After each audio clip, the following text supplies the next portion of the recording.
Hey everyone, this is Todd La Torre from Queensryche, and you're listening to the Brutally Delicious Podcast.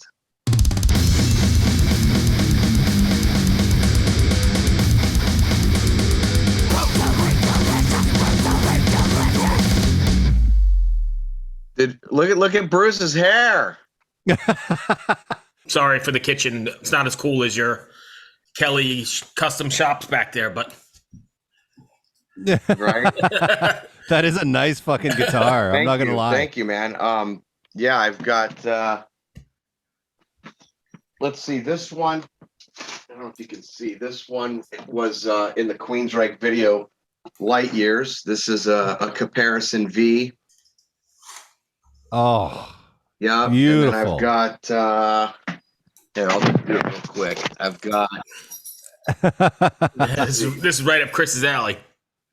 I got some more Kelly's. I've got. I have the very first. I'll show you this. This is the very first BC Rich Mockingbird of the Extreme series.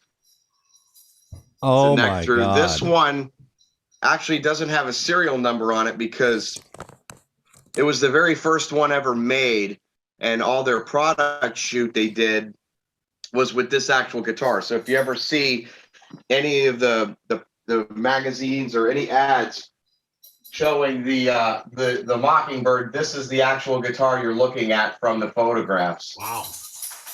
And then I've got some other cool stuff in cases. I have a metal church. It was only two ever made. So it's the 100th anniversary Explorer metal church that they gave me. Wow.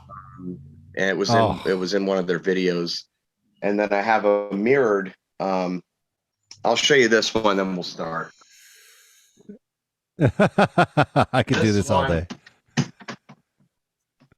have another comparison V hardtail, 27 fret. This one here is truly a one of a kind. This is a custom mirror, cracked mirror. Oh, wow. It's not like the $1,200 ones you see. This is actual real mirror. It's not Plex. Even the inlays. That is. How heavy is it? It's not bad. No, I mean, it's not too bad. No, Mike Shannon built this. That is a beautiful guitar. Wow. It's got the EMG. It's got just a single volume, and it's got a reverse headstock, all in cracked mirror. Yeah. This is probably one of my most valuable guitars. That's a beautiful. But I get a artist deal through Jackson. Right. So yeah, I had to pay for that one, but nothing like what it would cost. Right. Right. But yeah, they're like, hey, the artist deal only goes so far here. Yeah, that guitar is probably worth $8,000, maybe a little more. How often do you play it? I never play that one. every other one that's hanging up, I play. I've got a bass here that Eddie Jackson gave me. It's a Spectre. Oh. And yeah, I got some other Kellys. I got some Strat down there and acoustics and whatever. So yeah. See, you, now man. I'm going to show my wife this video the next time she says you have too many guitars. And I'm going to be like, hey, listen, I'm just reaching for the stars here. Oh, he's gone. You there, Todd? What's that jingling? My drum. Oh, I'm here. Can you hear me? Yeah, you're back. Yeah, Can you hear you're me? back. Yeah, you were frozen. Okay. Sorry about that. Yeah. I wonder if I should try to switch to I guess it doesn't matter if I'm on Wi-Fi or Ether. I'm in my studio also, so I use a Wi-Fi extender. Right. Yeah. And then I'm Etherneted into this because I thought it would be better. Normally, it's not an issue, but if it freezes here and there, yeah, we'll make it work. No problem at all. So you want to jump right in then? Let's do it. So I'll jump right in first. I mean, the new album, Digital Noise Alliance, is due out in October. I think October 7th, right? And you released a single, Forest. What was the rationalization for releasing a ballad first? That's kind of not, well, that's sort of atypical, isn't it? Actually, it's the second song we put out. The first song we put out is called In Extremis. Okay. And that's a rocker, more of a driving, heavier tune. And then the second one we put out was Forest, actually. So normally, we would do, you would put 2 or 3 songs out, then maybe introduce a ballad. But since we put the first one out, that was a heavier tune. Yeah. So normally we put out a couple and then, then introduce a ballad. This time we thought, let's just throw a curveball and put the ballad out there. And I think it was the right move. I mean, again, everybody's putting out heavy stuff all the time. Right. And this was just a really nice change of pace and a shift from all of that that's happening everywhere.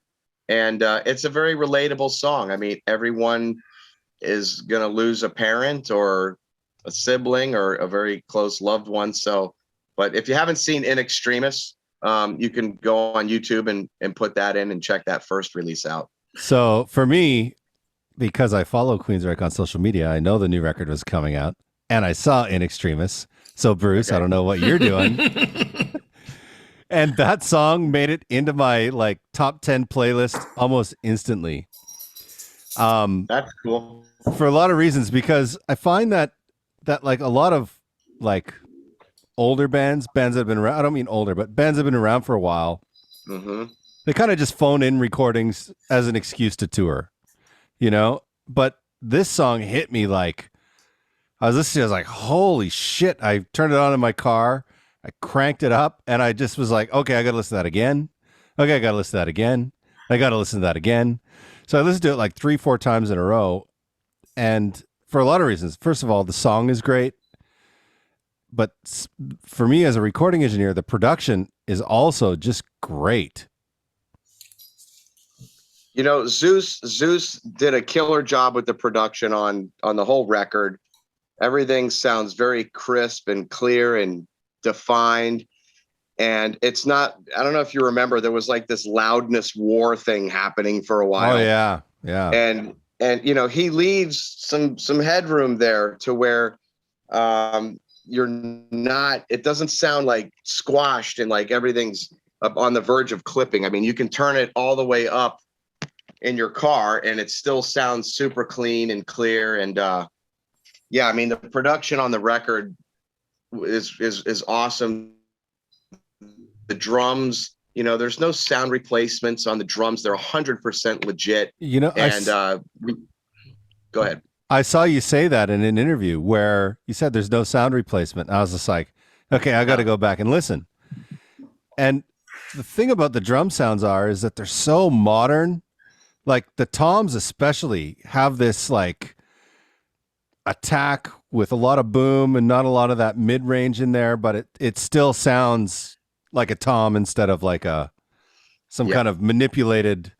The room that the drums were recorded in was this huge, really ridiculous room. It was recorded at Hulk Hogan's old house, this big 18,000 square foot mansion, and the ceilings were just ridiculous with these wood beams, and it was just the most amazing drum room.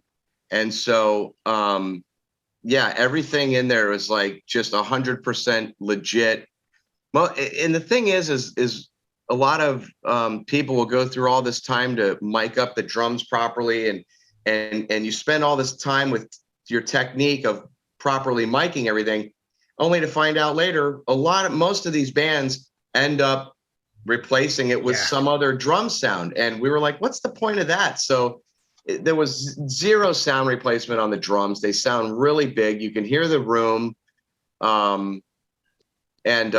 Just the full production on this was really great. And it was a lot of fun because Michael Wilton brought over all of his amps that were used on The Warning, not the EP, but The Warning, Rage for Order, Mind Crime, Empire, and Promised Land.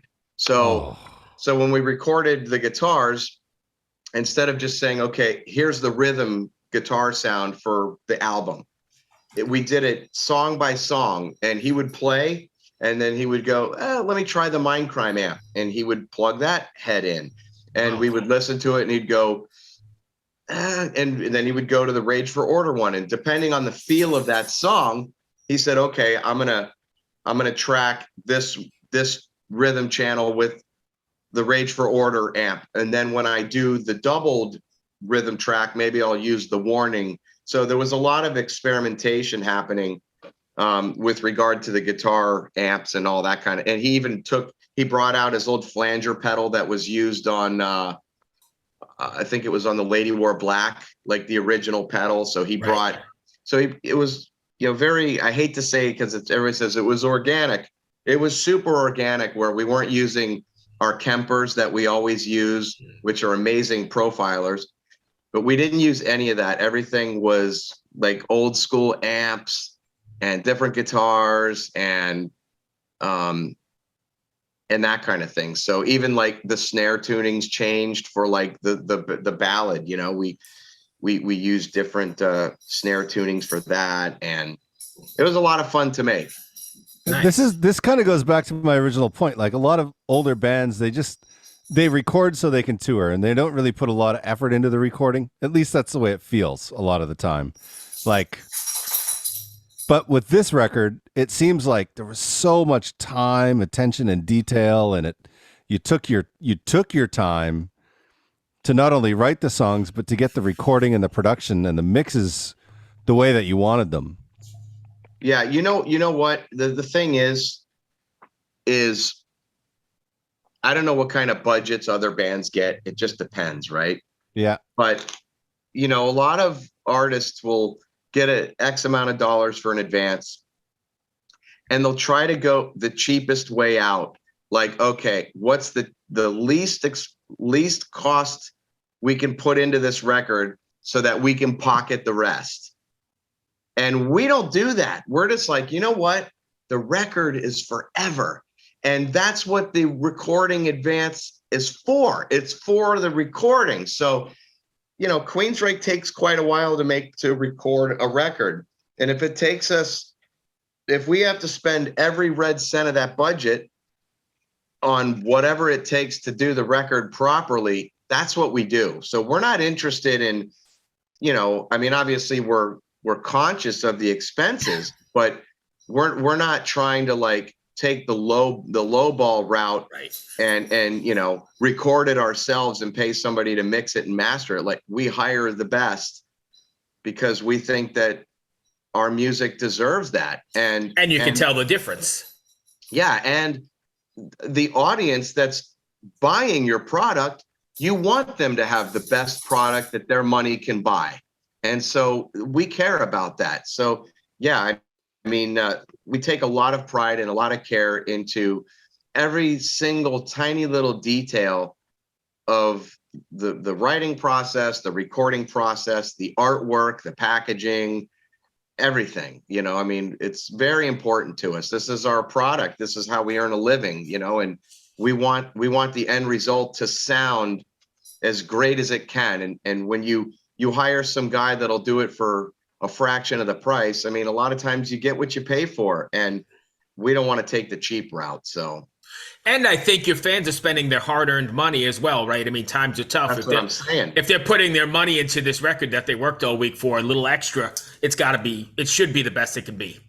Absolutely. And the other thing is, like, it's a reflection of us too. Like, you don't want to have, it's like building a car, doing a custom car, and you got all the body work and everything's straight and ready, and then you take it to Mako for some single stage bullshit paint job. Right. You're like, no, man, I want fucking this base coat. I want so many coats of clear, and then you don't want orange peel, so you're gonna wet sand and buff it and polish it out. Like, you go through all the work to write the shit. Why wouldn't you go the full distance? And yeah, there's a lot of music out there to choose from. You wouldn't want to do a disservice to a great song by having it could be like having a great screenplay and using shitty cameras to film the movie. Like, no, you use state-of-the-art professional stuff that's industry standard, and you go with the right people that know how to do video treatments and dialogue editing if it needs it, and lighting and all of these things, you know? So hopefully people appreciate the production and the quality that went into it. Well, I really appreciated it. And one other thing I noticed about these recordings is there's a real cohesiveness to the writing and the performances. And it made me remember being young and being in the studio with a band, and everyone was in the studio at the same time. Were you guys there predominantly like in the studio together the whole time, or were you just showing up for your parts, or was it kind of a mix of everything? No, everyone was there 100% of everything. So normally what we've done in the past is songwrite from each person's house. And then everybody kind of sends ideas, and then you build them as you get that piece of the pie. You start adding your stuff to it, and then you reshare it. And then you probably have a bunch of demos in various forms, but pretty much here's songs. And then in pre-production, you strip the songs away and you start going through it all. What we did on this record was everybody got together at my place, and Zeus flew down, and we did 3 or 4 like couple week, songwriting sessions. Maybe it was 4 sessions, I can't remember. And it was 0 using old hard drives, no rehashing of old ideas, not reworking old ideas of stuff that was good but didn't make the last record. We were like, everything's going to be brand new from scratch. We've never heard this before. Let's start. So we would all be in my studio. Casey would get on the drums. Michael would have a guitar riff, or he would show the riff and Casey would get into it. I'd start humming some ideas in my head. Eddie would, and so we all were building. So the good part about that was when it came time for pre-production, it wasn't like, I don't really like that riff, because we already agreed on stuff as we were writing it, and Zeus would be recording the writing sessions. So we were trimming off all the fat as we would go along. When it came to the recording, we all got together. Everybody was there for every single drum hit that Casey played. And then after the drums, we moved on to guitars. And so like Michael, Stoney came in later and recorded guitars, but Michael would record guitars from say noon to 3. And then we would take a break. And then from like, maybe 4 or 5 o'clock until 9 or 10 o'clock at night, I would sing. So we would split the day up between guitar, and then I'd say, hey, I'm kind of worked. I'm going to take tomorrow off. I'll work on some lyric ideas or whatever, but I'm not singing tomorrow. Okay. So Michael would do more guitars, and then Eddie would come in and start laying bass tracks. So by the time I started singing more, these songs already had drums. A lot of them already had bass, and we kind of start filling in the gaps. But I mean, I was, I'm not going to watch everything Michael plays because I don't want to sit there all day and watch him play. But, I would come in or Eddie and I would start preparing food for dinner. We would grill out in the back, my place every night or whatever. So everybody was there for every part of the process, which was really cool because, you're getting feedback in real time. Or if I was like, hey, do you guys like this better or this better? And I could get a head count or, a vote on what everybody kind of liked. And so it made it just completely, it was the most collaborative effort in every aspect on this record since I joined the band because of those reasons. Yeah. The reason I asked that question is because when I heard In Extremis the first time, I thought instantly, this sounds like a young band that's ready to roll. That's great.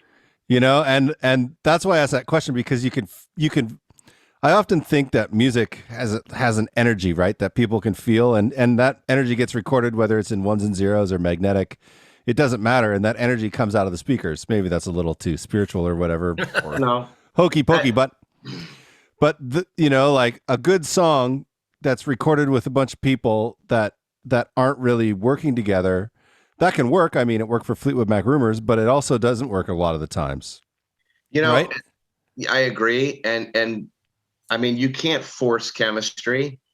So that's why a lot of these super groups don't amount to a lot. They're amazing in their own right and in their respective bands that they're known for. But just because you put a bunch of great musicians together doesn't mean they're going to create anything magical. Right. There's also something you said about that translation. For example, you know, we've all had shitty jobs when we were younger. And for those of you that ever had a sales in telemarketing or anything that has to do with the phone, you know, one of the things to say is, hey, this is Chris. How are you? When you smile as you're speaking, you can hear that smile. Right? Yeah.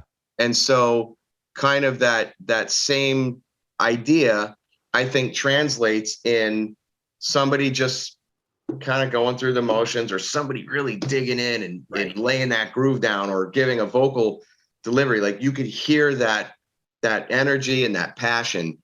I think that translates the same way as like a phone call, where you can't see the other person, but you can hear that smile, you can hear that enthusiasm, or whatever it is that they're evoking. You know, that translates through the dialogue. Same thing happens with, I think, anyone playing an instrument or singing.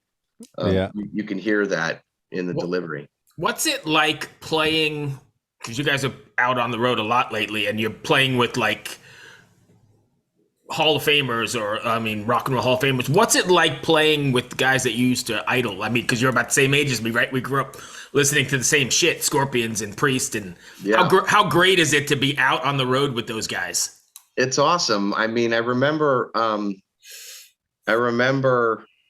there was one time we did a sound check. So we were out with Priest for 6 weeks not long ago.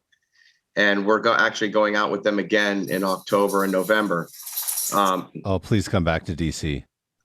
I'll have to check the dates, but nevertheless, you know, we were doing a sound check, and there was something that the guys wanted to go over in Queen of the Reich, and so we decided to play it. And as we start the song, you know, there's Rob. You know, Rob Halford, he's like, I don't know, 30 feet away, 20, 30 feet away from the front of the stage. And he's just kind of standing there. He's the only one in the room, minus a couple staff people walking around, and like our sound guy. And he just stood in the very center and watched. And and there's that part of me where you're thinking, like, wow, like, not only did I grow up loving this guy's voice, but then you're like, you get into music and you're in a band, and you're like, you know, wow, it would be amazing if any one of these guys knew who I was in a musical context. Like, maybe there could be a mutual respect of some kind. I could be viewed as a peer, etc.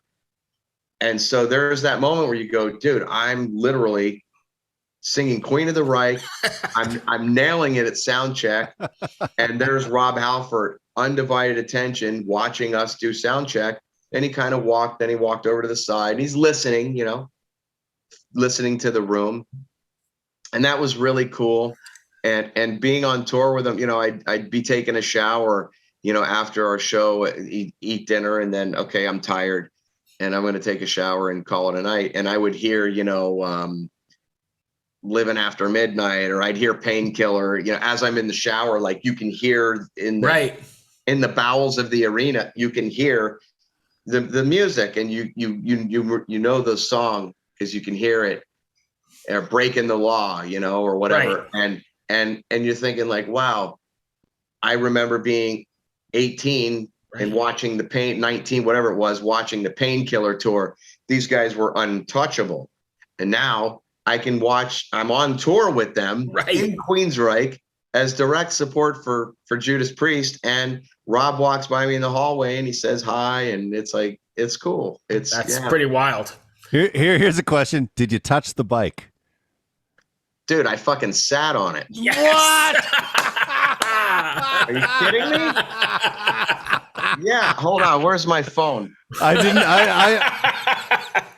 know if that was allowed or not. You know, before the interview's over, I'll show you. I think I left my phone in the studio, but yeah, Go ahead. No, finish that up. Sorry, I didn't mean to interrupt. So when we walked there and behind the, where the drums are, and he has like this vocal kind of dressing room tented thing.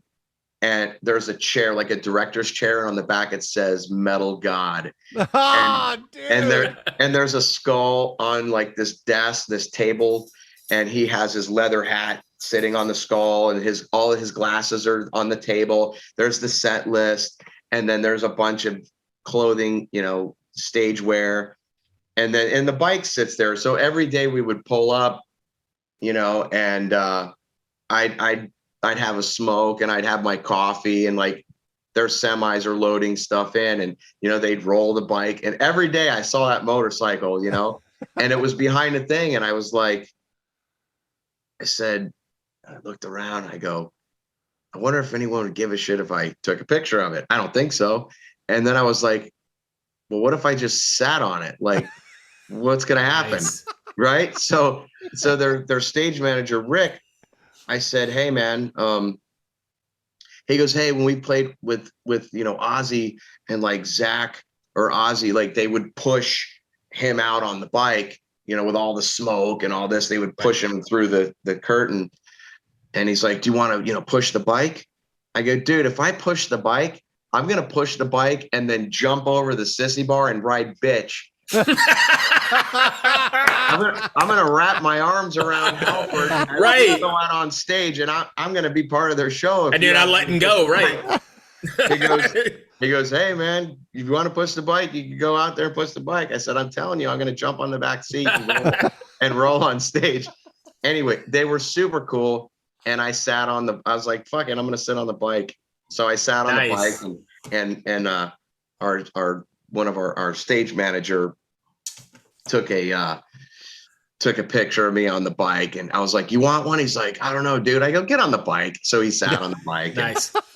Took a picture. All right. So I got a question for you, because you sort of just alluded to it, but why do you think the internet, or more specifically like Blabbermouth or those metal sites, are so interested in like every time you take a shit? You and Michael Sweet.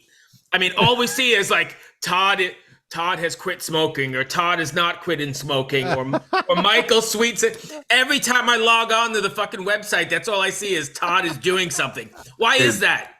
Dude, listen, I get thousands. I must have thousands of dollars in free press. So if I call the governor of Texas a fucking idiot, it's on Blabbermouth. If I say,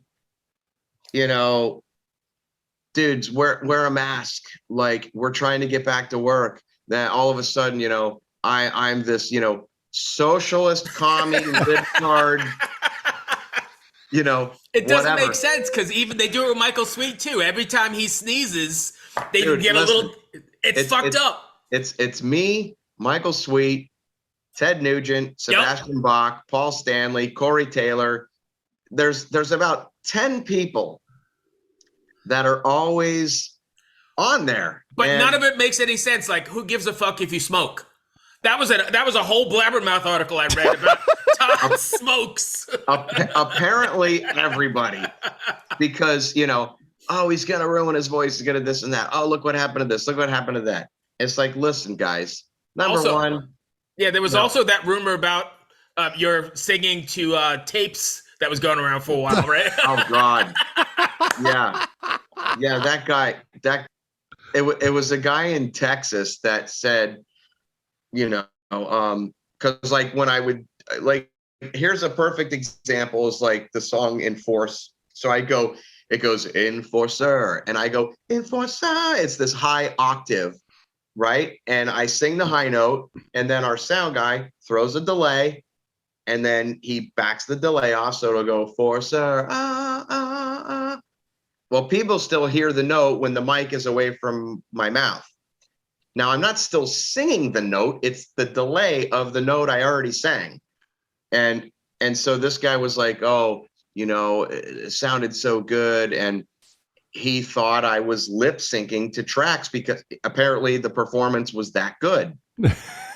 and I was like, You know what? That's a great compliment. If you think that I'm faking it, that's a testament to the live performance. Yeah. If they think that I'm doing that, but yeah, there's an obsession, dude. Everybody's got some opinion. I don't even care about look, a lot of it's just yellow press. Yeah. It's not real journalism, and it is what it is. But you know what? I mean, you're out there. I could have worse problems where I could have something really valid to say and it doesn't get picked up. So if I had to weigh the two, it's like, come on, man. I did a 2-hour interview about all this cool stuff, and all you're talking, you screenshot the perfect time where I'm doing this. Right. Todd fucking smokes, so we gotta put it all over Blabbermouth. Right. Yeah, so they make a thing out of it. But I really don't care. It kind of makes me laugh. Like we'll laugh about it, and it's just kind of funny to me. But yeah, it seems like, I'm definitely watched, everything I say, and I guess when nobody gives a shit about what I say, that's a bigger problem. Right. So, if Blabbermouth wants to say what they want to say and put me in a headline, Sorry, I went off on a tangent, but I had to ask you that. No. Every time I open it up, I'm like, shit, there he is again. Dude, one time it was funny because we were out to dinner. It was me and Michael and Zeus. And this was when the governor of Texas did something ridiculous. I don't even remember what it was.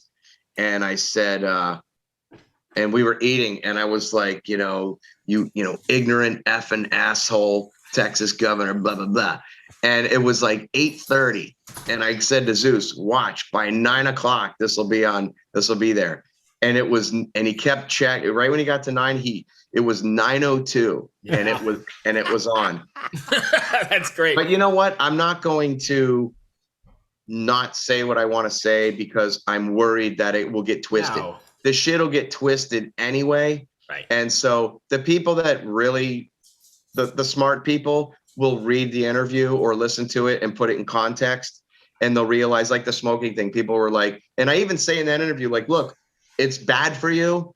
It's a bad habit, right? I get it, but XYZ. Right. And they're like, oh, this fucking loser condones smoking. I even made a joke. I was like, hey, Pavarotti smoked till the day he died. Nice. Hey, I hate to interrupt, but we've got like 3 minutes on this 40-minute Zoom call. Okay, well, wait. I have the ultimate Blabbermouth question. Please. This will definitely get picked up because it'll be funny. If I answer it. Todd says, oh, you got to answer it. We're going to start a column. No, it's fine. No, it's cool. So, what do you think of Dsnyder, Alex Skolnick, and Tracy Guns doing We're Not Gonna Take It for Beto in Texas? What do you mean? They're collaborating? They're getting together to play that song at a rally for Beto. Fuck it. Let them do it. First of all, I love that Dsnyder stands up for rights. And he was one of these guys. He was a pioneer in championing alongside Zappa. That PMRC, yeah. Bingo. So this guy's all about freedom of speech and XYZ. I love Alex Skolnick. He's a friend of mine. I love his playing. I'm a huge Testament fan. Everybody knows that. Who was the other guy? Tracy Guns. Tracy Guns. I don't know him, but, respect him as a musician. Look, at the end, first and foremost, we're just human beings. We're people that happen to play music. And a lot of people say you should keep your political views out of music, out of the sphere of your artistic realm or entertainment. We don't want to hear about it. No, if it aligns with yours, you don't mind. When it doesn't align with yours, now you think we should all shut up. And probably the most un-American thing you can do is tell somebody to shut up about their opinion, because we have the First Amendment, and one of those things under that amendment is freedom of speech. Sure. And you want your opinion to matter anyway. And the thing is like, if it's a cause that they believe in, it's not hurting anyone. It's not infringing on anyone's rights. If they're okay with whatever potential backlash that would cause, number one, they already know that because they're in the press all the time about their viewpoints, and I support their viewpoints. I happen to be in great alignment with Alex Skolnick all the time, about things, and we message each other funny shit, and we joke about it. They're human beings. They could do what they want. And let's not forget the 60s. There were so many songs that had to do with politics and the war and rights and everything else. So I think it's their art, it's their medium. If they want to go support a candidate with their music of a version of whatever, knock yourself out. I followed him on Twitter, and he was like, oh, it's the 35th anniversary of when I did my thing in front of Congress. So I went back and watched it. His whole testimony, it was like 35 minutes or whatever. And like everyone was showing up in suits and ties and everything. And he walks in like full hair, jean jacket, leather, and he sits down and they're all like, oh God. And he just schooled them. I remember that being live. Like that was a thing when we grew up, right? They weren't expecting someone that looks like that to be educated on the issues and speak with an articulate, speak articulately. So, yeah, I mean, that guy, he did his homework and he knows what he's doing. And, the beautiful thing about it is if you don't like it, don't watch. Yeah. And I'm sure he could give two shits, and he probably doesn't want his audience to be the demographic that's like, fuck you, why are you doing that? He's probably like, you know what? Do me a favor. Don't follow me. I don't want your support. But it also keeps him in the news as well, right? I mean, it's still, he's in the news just like, Todd smokes. Bruce just won't let that one go. No, because it bothers me. I've been wanting to ask you that for the longest time, because every time I log on, I see that stuff and I'm like, what the heck? Oh, geez. Yeah. Just don't go into the comment sections. That's where it gets dirty. Yeah, I could care. I don't even care about it. That's all I've got, Todd. I know we got no, dude, it's all good. Listen, I appreciate the time. It's good to see you. Your hair's growing out. Looks good. Thank you. I'm so jealous. Good to see you as well.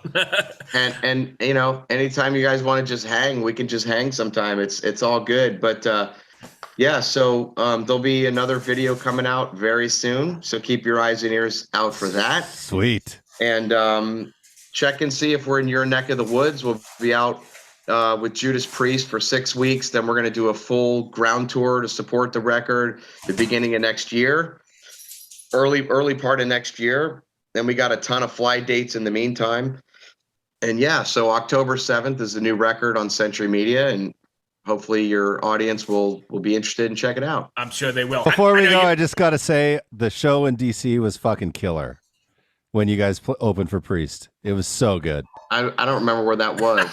It was at the casino. It was at the casino. It was supposed to be at the Anthem, which I was really excited about, but it was at the casino in God, I can't even remember the name of the area. But anyways, it was DC basically. Well, thanks for coming out. Yeah, and I was shocked to see Andrew doing sound for you guys. I've known Andrew for years. Okay, yeah, he's our TM and our sound guy.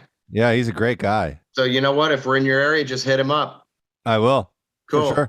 All right, Bruce. See you guys. Thanks so much. Cheers. All right. See you, Chris. Be well, my friend. Take care. Bye. Later.